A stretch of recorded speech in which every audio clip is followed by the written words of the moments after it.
Olá, cursista, seja muito bem-vindo. É um grande prazer estar aqui com vocês. Meu nome é Matheus Colares, sou engenheiro agrônomo formado pela Universidade Federal de Minas Gerais e mestre e doutor em recursos hídricos em sistemas agrícolas pela Universidade Federal de Lavras. E trabalharemos a disciplina de silvicultura e educação ambiental, beleza? Peço que em nossas aulas vocês estejam munidos de papel e caneta e quando surgir alguma dúvida, anotarem e depois postarem no nosso fórum Tira Dúvidas. E já aproveitando para dizer que teremos um fórum Tira Dúvidas para cada uma de nossas aulas. Então postem as dúvidas no fórum pertinente a cada aula. E para que tenhamos um bom resultado, será necessário a dedicação de vocês nos estudos e atividades da sala virtual. Lembrando que é muito importante que vocês leiam todo o nosso caderno didático. Nossa disciplina será dividida em dois momentos. Nas duas primeiras aulas trataremos sobre silvicultura e nas duas aulas finais sobre educação ambiental. Então vamos começar? O consumo de madeira é cada vez maior. Com isso, tem-se exercido uma grande pressão sobre as florestas nativas brasileiras. Tivemos grande pressão sobre os biomas da Mata Atlântica e posteriormente do Cerrado, o que causou uma grande devastação desses biomas. Atualmente, temos a expansão das atividades agrícolas em direção à região amazônica, ameaçando esse importante bioma brasileiro. Com isso, tem-se aumentado as restrições à utilização das florestas nativas. Por um outro lado, que também aumentou, foi a demanda de madeira para o atendimento de diversas necessidades da sociedade. E para suprir essa demanda, faz-se necessário a realização de plantio com variadas espécies florestais. Com isso, cria-se um grande campo de trabalho para os profissionais das áreas de ciências agrárias e florestais, para desenvolver trabalho nas áreas de produção de mudas, melhoramento genético, técnicas silviculturais, nutrição florestal, controle de pragas e doenças, técnicas operacionais em colheita florestal e ambiência, onde existe um grande campo para o desenvolvimento de novas ideias. A atividade florestal no Brasil é desenvolvida desde o tempo do descobrimento, sendo a primeira grande atividade comercial da colônia, com o corte e comercialização do pau-brasil para a extração de um corante vermelho usado na indústria de tinturaria lá da Europa. Devido à falta de madeiras nas proximidades dos grandes centros econômicos no país, por volta de 1900, iniciou-se o plantio de espécies exóticas, que são aquelas que se encontram fora da sua área de distribuição natural. Então, lá em meados de 1900, começaram os plantios comerciais como de pinos no sul do Brasil e eucalipto introduzido em São Paulo, visando a produção de lenha para as estradas de ferro. Logo, os plantios de eucalipto se estenderam para o estado de Minas Gerais e para grande parte do Brasil.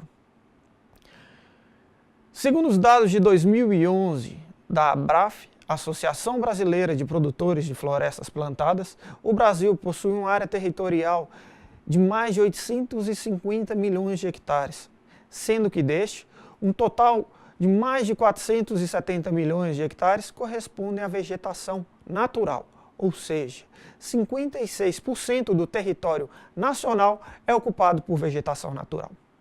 As florestas plantadas no Brasil atingem um total de quase 7 milhões de hectares, ou seja, 0,85% do território nacional, menos de 1% do território nacional. O setor de base florestal tem participação significativa no PIB, que é o nosso Produto Interno Bruto, representando 3,4% do PIB nacional, ou seja, mais de 44 bilhões de dólares. Sendo que as exportações do setor de base florestal são de mais de 9 bilhões de dólares, correspondendo a 5,6% das exportações brasileiras. Sendo os principais responsáveis o segmento da celulose e papel com 52% e madeira com 36%. Os empregos gerados na cadeia produtiva florestal são da ordem de 8,6 milhões. O nosso estado de Minas Gerais apresenta a maior área de cultivo florestal do país, com área plantada de 1.536.310 hectares de florestas, destacando-se o cultivo do eucalipto, com mais de 90% da área de floresta plantada, e de pinos, com quase 9%. Outros grandes produtores são São Paulo, Paraná, Bahia, Santa Catarina, Rio Grande do Sul e Mato Grosso do Sul. As árvores e suas formações florestais podem fornecer vários produtos para o ser humano. Alguns podendo trazer retorno financeiro aos produtores, ou seja, gerar lucro para os produtores, além de benefícios ou serviços que são difíceis de mensurar monetariamente.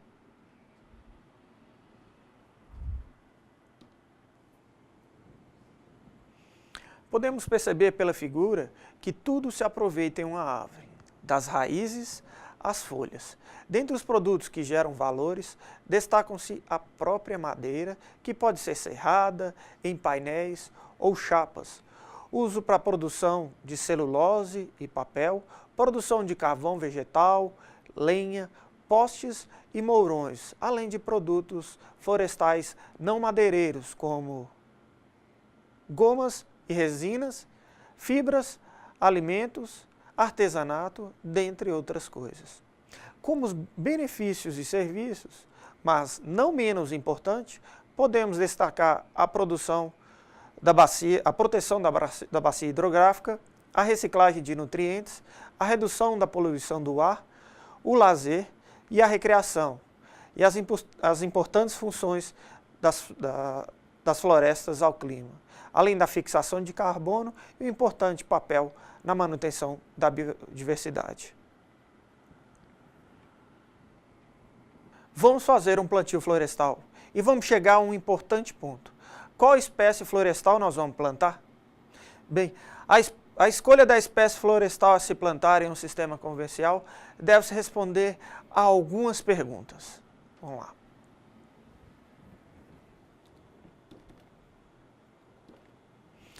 Então, os passos para a seleção da espécie florestal para o plantio comercial.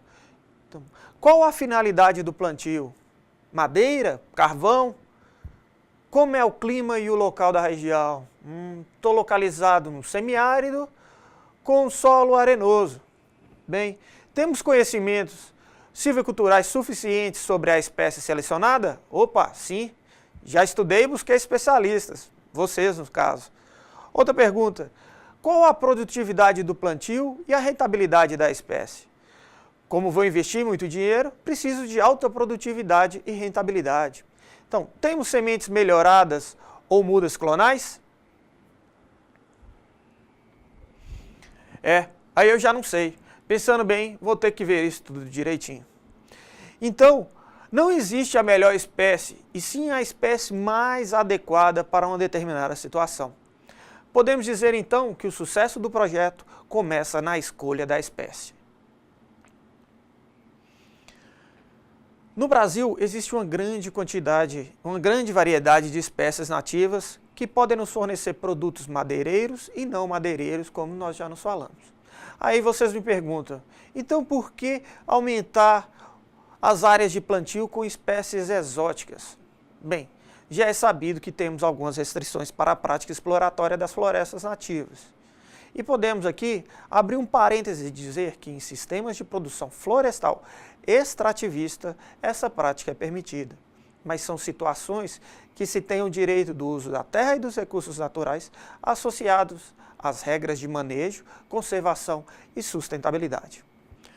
Além dessas restrições, podemos enumerar outros fatores, como a facilidade de sementes, conhecimento da silvicultura da espécie, um ciclo de produção mais curto, resistência a pragas e doenças, dentre outros.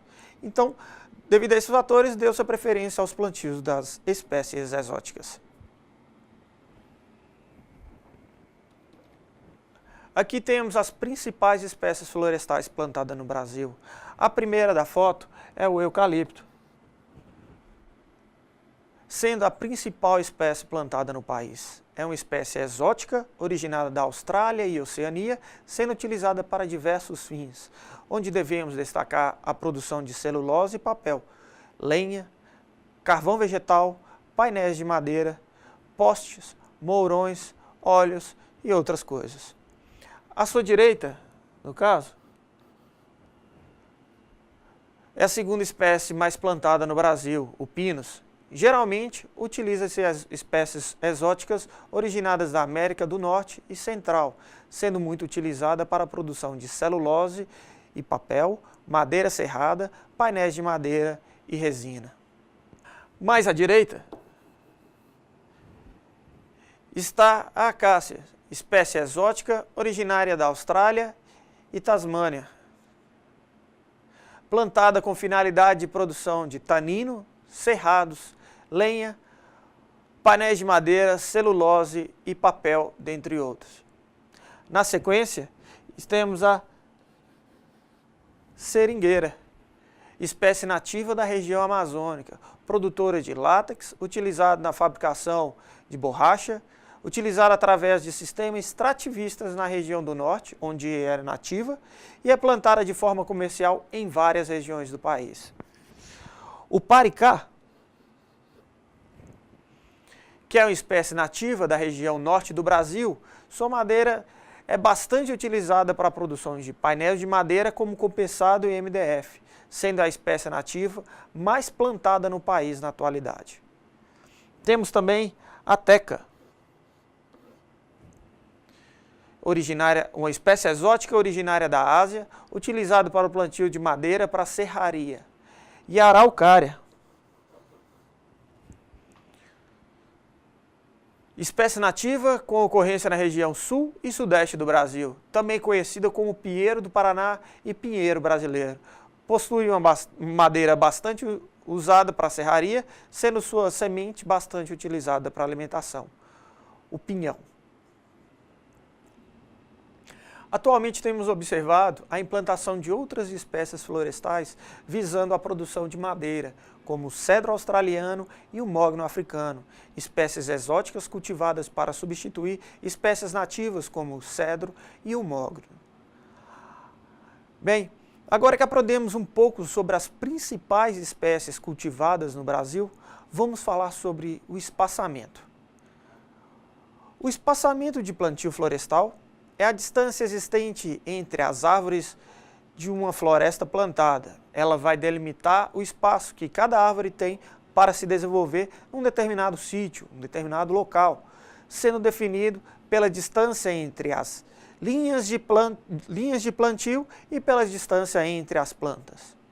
Então, o espaçamento, ele delimita o espaço que as árvores terão para crescer e se desenvolver, ou seja, o espaço que terão para competir por espaço, água, luz e nutrientes. Com o espaçamento de plantio, nós podemos realizar o cálculo do número de plantas por hectare.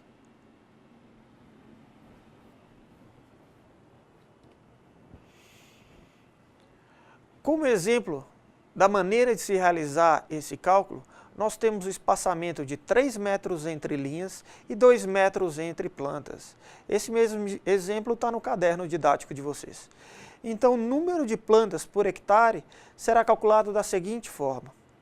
Primeiro, nós vamos calcular a área que cada planta terá à sua disposição para o seu crescimento. No nosso caso, para o espaçamento de 3 metros entre linhas e 2 metros entre plantas, com a multiplicação desses dois espaçamentos, teremos que cada planta terá 6 metros quadrados de área. Como 1 hectare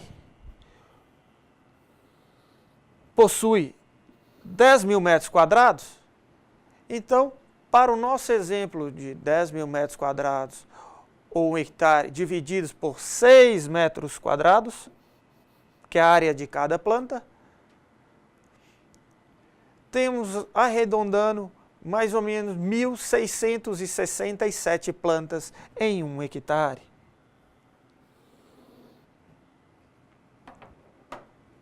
Nós podemos destacar as seguintes relações entre o espaçamento de plantio e o desenvolvimento do plantio florestal, onde temos a relação entre o espaçamento e o volume de madeira, onde a altura das árvores, o diâmetro, a altura do peito, a sobrevivência das árvores e a conicidade do fuste são características passíveis de alteração pelo espaçamento de plantio e que interfere tanto no volume total como no volume útil produzido pela floresta.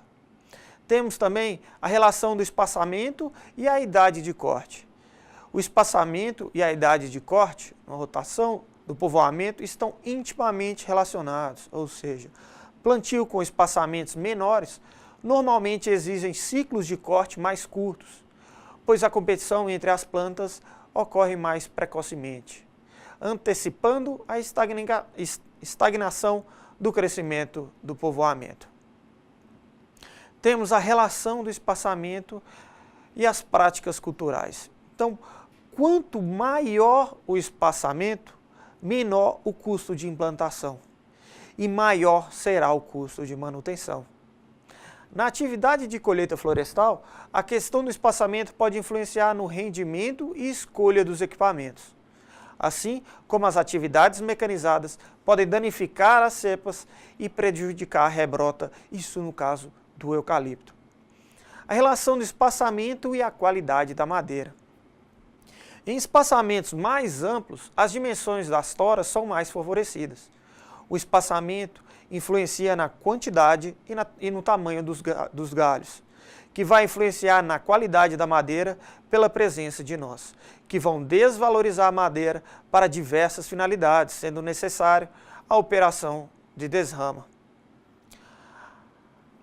As árvores plantadas em espaçamentos amplos, elas apresentam maior crescimento e diâmetro do que as plantadas em espaçamentos estreitos, sendo que em determinada idade elas terão galhos mais grossos, maior conicidade do tronco e copas mais extensas. Então, relacionando ao espaçamento e à competição entre plantas, pode-se fazer o desbaste, que consiste na redução do número de árvores que crescem num determinado povoamento, de modo a condicionar a condição das árvores restantes por mais espaço, luz, nutrientes para o seu desenvolvimento.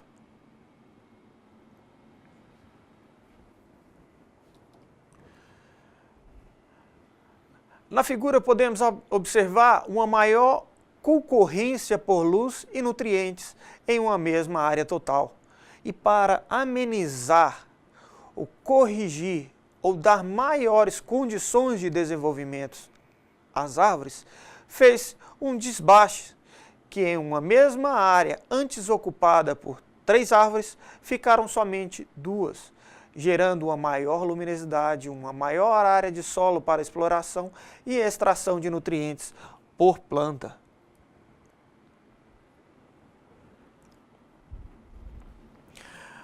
Há de se salientar que existem metodologia para fazermos o desbaste, então não é de qualquer forma. Então primeiro vamos entender sobre uma classificação de árvores que indicam quais ficam no povoamento e quais serão removidas. Isto segundo a classificação inglesa do Forest Commission.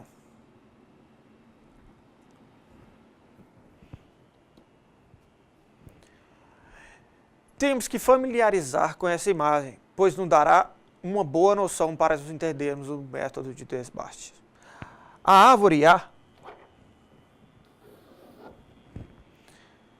é a dominante, ela é mais frondosa. A árvore B, ela é a codominante.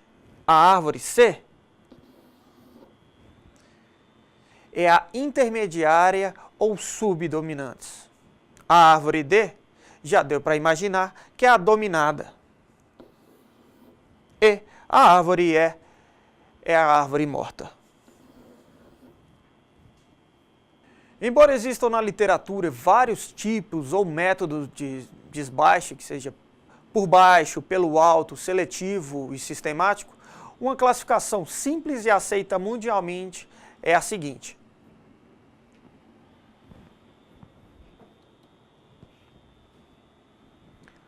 Desbaste sistemático, onde as árvores são removidas de acordo com um sistema que não permite consideração sobre a qualidade das árvores. Geralmente, são retiradas através de linhas de plantio. No caso da figura, foi feito o desbaste sistemático da terceira linha. Temos o desbaste seletivo. As árvores são removidas segundo algum critério de seleção pré-definido, sendo comum a remoção inicial de árvores suprimidas e dominadas. No caso da nossa ilustração, foi feito o desbaste selecionando as árvores mortas e as dominadas e intermediárias. Então, eliminamos o desbaste seletivo, onde as árvores são removidas segundo algum critério de seleção pré-definido, sendo comum a remoção inicial de árvores suprimidas e dominadas. No caso da nossa ilustração, foi feito o desbaste selecionando as árvores mortas, dominadas e intermediárias.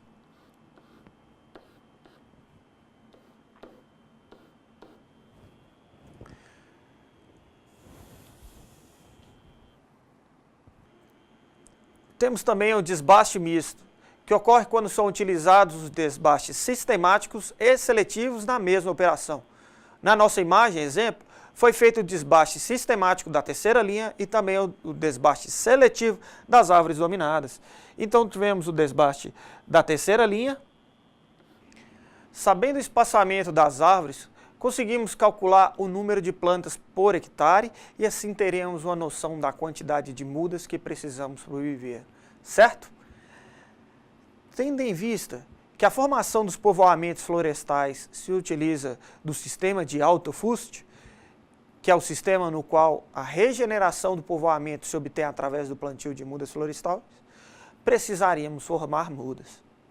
Então, as mudas florestais elas podem ser formadas através de propagação sexuada, por sementes, ou por propagação vegetativa. E, apesar da evolução das técnicas de propagação vegetativa, como estaquia, micropropagação e cultura de tecidos, as sementes são de grande importância para a propagação de importantes espécies florestais. As sementes podem ser coletadas, no caso de povoamentos comerciais, já com um grau de melhoramento genético. No caso de coleta de semente em matas nativas, em matrizes, o número de árvores e a distribuição das árvores que serão utilizadas como matrizes são extremamente importantes. A coleta de sementes em uma ou poucas árvores ou localizadas próximas uma das outras tende a restringir a diversidade genética, podendo no futuro resultar em problemas de conservação da espécie na floresta que foi plantada. Então, de um modo geral e quando possível, coletar sementes de no mínimo 12, 15 árvores, de diferentes fragmentos florestais ou de árvores distantes uma das outras. As matrizes devem ter bom porte, forma e estado fitossanitário. As características que a árvore matriz deve apresentar depende da finalidade em que se destina a semente a ser colhida. Quando o objetivo for a produção de madeira, é importante a avaliação das características do fuste, que é a parte principal do tronco da árvore, aquela situada entre o solo e as primeiras ramificações. Quando for a formação de florestas de proteção, é prioritária a capacidade de proteção da copa. E no caso for uma extração de resina, a árvore deve apresentar elevado teor deste extrativo.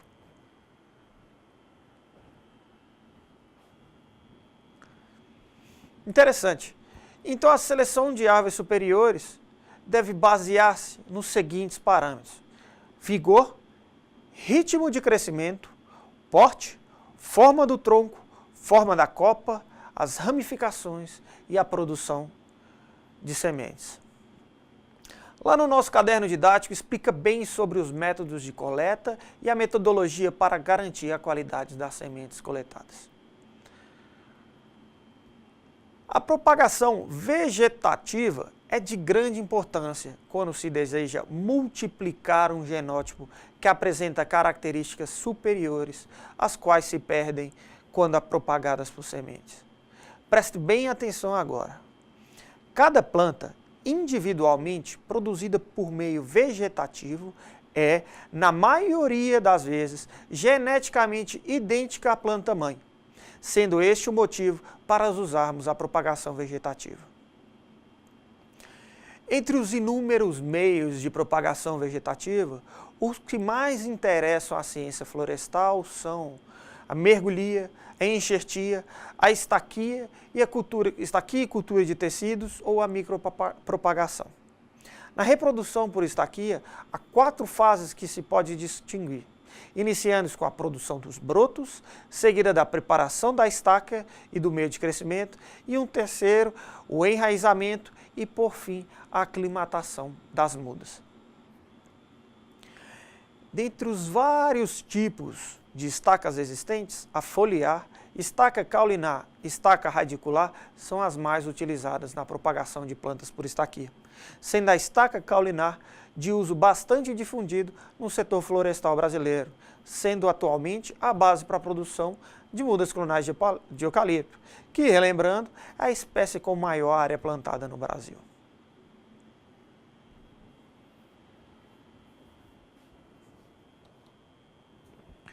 O processo de clonagem por estaquia, visando a formação de plantios comerciais, pode ser estabelecido primeiro com a seleção de árvores superiores, com base em objetivos definidos: produção de madeira, resistência a doenças, adaptação a condições climáticas adversas, entre outras coisas. Segundo, na avaliação das árvores selecionadas em teste clonal, visando a confirmação da seleção realizada e definição das técnicas silviculturais a serem adotadas. Em terceiro, no estabelecimento de áreas de multiplicação vegetativa, um jardim clonal, visando a obtenção de material vegetativo no caso das brotações, suficientes para a produção de mudas em escalas e que atendam os objetivos. E por último, o plantio clonal comercial. Então, não é tão simples assim. Precisamos ter muita pesquisa e muito tempo envolvido.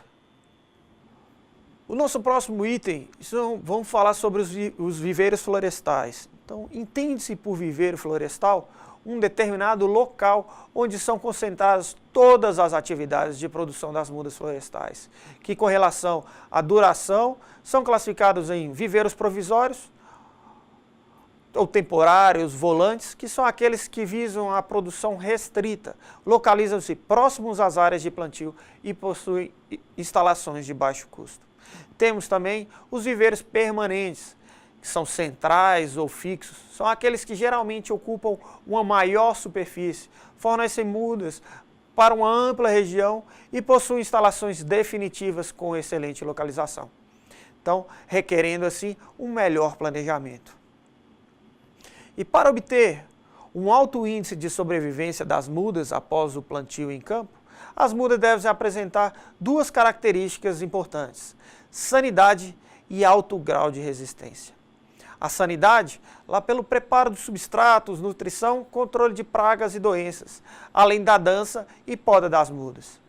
Esses assuntos estão bem detalhados no caderno didático. A resistência, ela pode ser conseguida através da rustificação.